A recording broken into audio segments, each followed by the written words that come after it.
In today's video, I am going to be talking about press defenses and how you can force your opponent to get a ton of steals. This is a strategy that you can use at pretty much most levels here in Canada when it comes to ages. Pretty much U11 and up can use a full court press.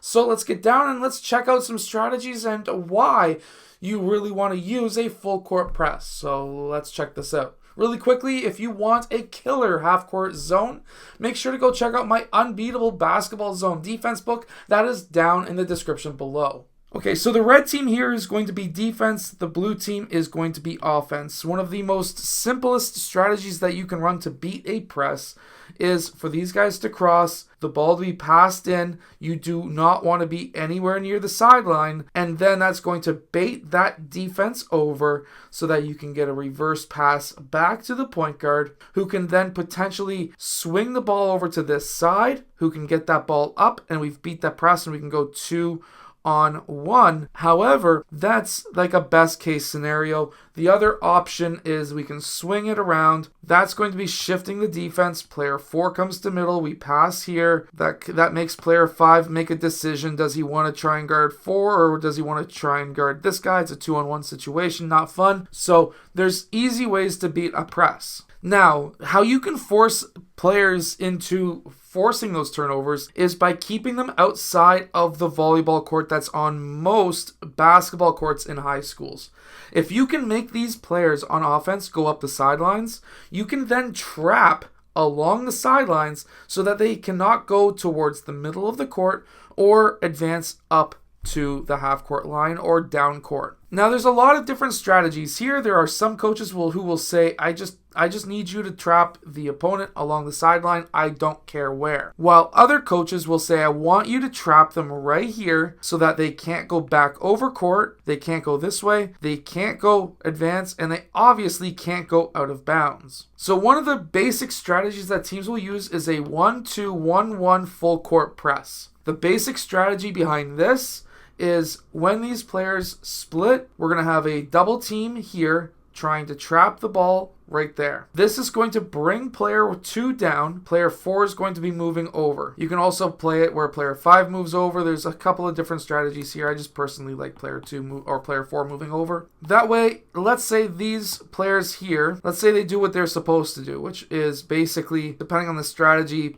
something like this, where now we have a couple of different options. Now, when it comes down to it, this is, no matter which way you go with player 5, this is going to be a trap. The only way out is going to be reverse passing back. When you reverse pass back, these players need to move back. Now, what a lot of mistakes happen is player 2 will try and force this player over. Well, if he does this, this is just a quick, easy pass. They have that whole side. Player 2 just needs to stunt that pass, make it so that he forces that pass so that now player 2 can guard him. That allows player 1 to sprint over and we can continue guarding like this. Now we're forcing up sideline. Personally, I would prefer 1 and 2 to always try to stay on ball. If player 2 gets beat, that's when player 4 needs to cut that off and player 1 now takes player 4's spot. That's personally how I like to explain it to my players. A drill that I like to do with my players to teach them how to trap is by going 1-on-2. This will allow us to force that dribble up middle. They need to close the top and force sideline.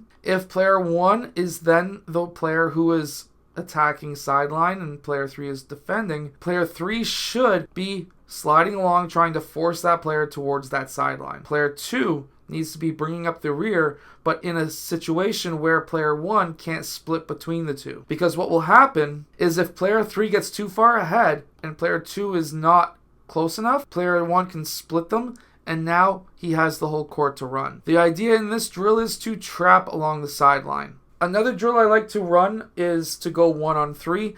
Same idea, where if player 1 attacks this side, player 1 red has to try and force sideline. Player 3 has to bring up the rear. If player 1 breaks out of this and starts attacking up middle, player 2 needs to be there to cut that off. Player 3 needs to be there to force towards the sideline. So player 2 is forcing, player 3 brings up the rear, player 1 is the relief. You can then give your team 2 players, so 2-on-3. Same idea, dribbles over towards this side. Player 2 needs to be in deny. If we get that reverse pass out, they need a force towards the sideline. Player 3 brings up the rear. Player 1 now is guarding player 1 blue. We go 2-on-3, try to get past half. Now, a really interesting play that you can run is this one, where you can press up, or you can run it as a half-court press, one or the other. And the whole idea here is for player 1 to play cat and mouse. Now, this can be your biggest player.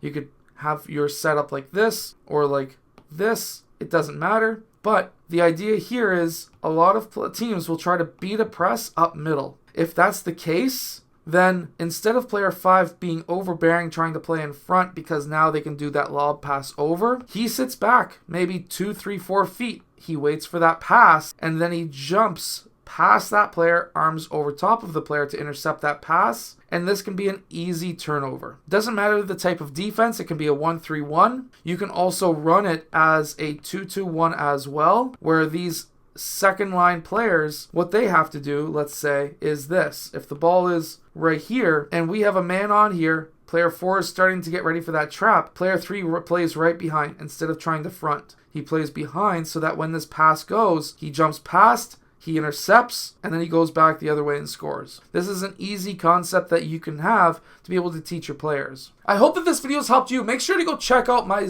Unbeatable Zone Defense book that is down in the description below. Hit that like button, subscribe, and I will see you guys again in my next video.